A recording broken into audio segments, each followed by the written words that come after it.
පාට තුරුල්ල කතාව අපි ගොඩක් ආදරයෙන් බලන ලස්සන කතාවක් නම් වීඩියෝ එකට යන්න කලින් තවමත් අපේ YouTube නාලිකාව subscribe කරලා නැත්නම් දැම්ම subscribe කරන්න යාළුවනේ.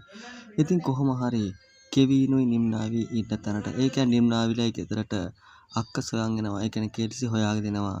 ඉතින් ඇවිල්ලා එයාගේ වෙච්ච වැරදි හැම දෙයකටම සමාව ගන්නවා.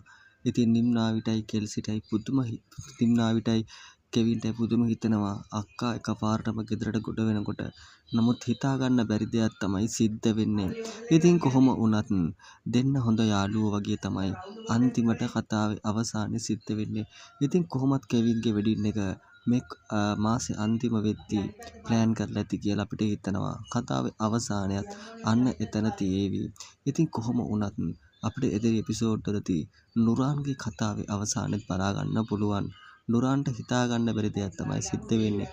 කෙල්සිට හැමදේම දැන් තේරලා තියෙන නුරාන් යන්නේ වැරදි පාරේ කියලා. ඉතින් යහන් කියලා ඉන්න චරිතේ මැනේජර් කෙනෙක් කරේ නුරාන්. ඉතින් ඒ හැමදේම අන්තිමට වෙනස් වෙනවා මේ කතාවේ අවසානයේ.